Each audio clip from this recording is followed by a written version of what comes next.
Hello. Hi YouTube. I am doing this offline. I just hit the record button, but I wanted to get this video out because I really wanted to turn this into a video. I did this live on my Twitch, but I was editing it and it wasn't working out. TLDR, the clips weren't being put together well, but I still wanted to get this video out today before I go to sleep. So I just opened up OBS and I hit record and I'm gonna get this done. If you clicked on this video, this probably means that you are maybe a beginning streamer or you are thinking about jumping into the world of content creation. And you see a lot of these advice videos online talking about here's what I would do if I was a new streamer, if I was a new YouTuber. And I've seen those videos as well. But I wanted to make my own because I wanted to add the perspective of what is it actually like if someone takes that advice and actually applies it? Like, what do the results look like? So I'm going to be doing this in one go, just showing you guys my process on how I make content when nobody's subscribed to me, nobody is watching me. What is it like in those first beginning steps? Because as we all know, the first step is the hardest. So let's get straight into it. So the first thing that I immediately do whenever I try to plan any kind of video is I open up this Google Doc that I have here. And I know it's kind of small, so let me zoom in for you guys just a teeny tiny bit. And you can take these videos if you want, I'm going to do them. But what I'm trying to do right here is brainstorm ideas. If you guys have any idea who Ludwig is, he made 2 videos over the course of his YouTube career talking about how you make content.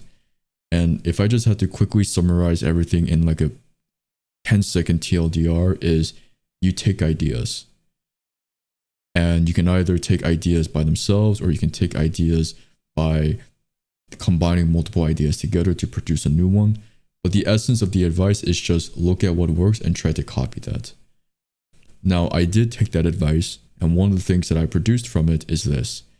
If I get a Gooner TikTok, I get punished. So let me show you guys where I actually drew that inspiration from. The first part comes from a streamer called Emaru. And she made this video. If I can find it, give me 1 second.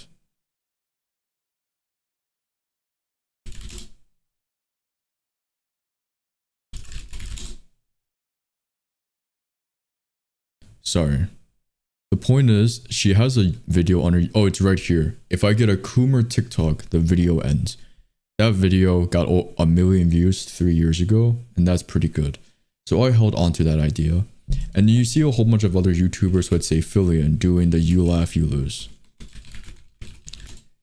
These videos are always successful, over 100,000 views on every single one, and she's been doing this over 50 times. So I saw that and I said, how about I combine those 2 ideas together and I do this. If I get a Gooner TikTok, I get punished. That's going to be my idea.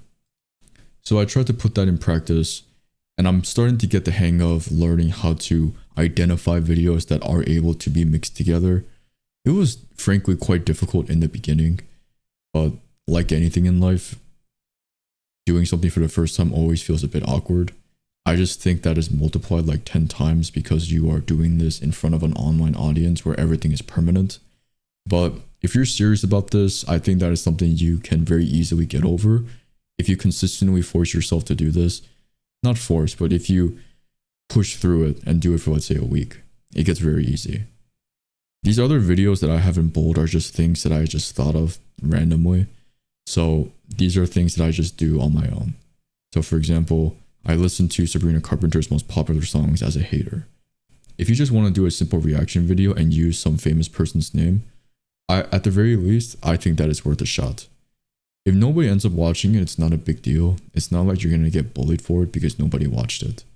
If it does pop off, congratulations, you made a popular video. Maybe you can learn something from it.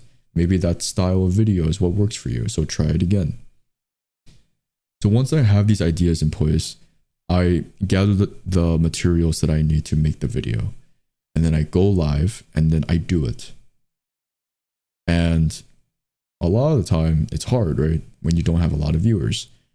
I'm not sure what to show here. So let me just go back full screen and just kind of, make it a bit more personal. When you go live, I think the only thing that you need to make content when nobody is watching is just fake it. Me personally, I told myself, just be a schizophrenic. I act very differently on stream than right now because this is me offline, even though I'm recording this and gonna post this online. You gotta act a bit crazy, I think. You gotta be very exaggerative, if that's even a word, of your personality. Not saying that you need to be fake, I just think you need to take the aspects of your personality that you think can be entertaining and try to crank that up to 100% for a couple of hours.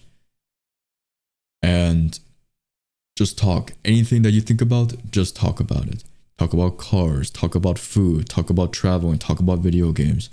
I think people are even willing to listen to somebody complain as long as you don't complain for the sole purpose of trying to bring down the mood. If you are somehow capable of complaining in like a funny way, that is definitely a big plus. The other thing that I've been working on is doing more, putting in a more conscious effort to stream for the clips. Ludwig has said this a lot. You stream for the clips. Any popular streamer that you see nowadays, they blew up from clips, or you notice them when they're popular from clips. So this could be Jinxie, Kaisenat, Queso, the Burnt Peanut, right? I think while you can make YouTube videos that pop off, I think clips have way more virality because I think the algorithm just is geared to make them explode faster. So that's why I say you need to crank your personality up to 100. So that way it maximizes the chances of you making a good clip. I've had moments where in hindsight, I go, man, if I had a bigger reaction, I think that might have been a good clip. And I'd rather not have those hindsight, oh, I should have, would have, could have feelings anymore. So even if I am tired, I try my best to just crank that shit up, right? And I encourage you guys to do the same thing. And once I'm done doing the content, then I can relax for a bit. I can go take a nap and then I can come back later. And then you put it into Premiere Pro or any editing software and then you post it, right? And what I do after that is just go back to this Google Doc and make videos again. I do research, I post. And I'm trying to, let me clarify again how I think this video is a bit different than, the stuff that Ludwig said. Because a lot of this stuff is based off of what he said because he proved this method works time and time again.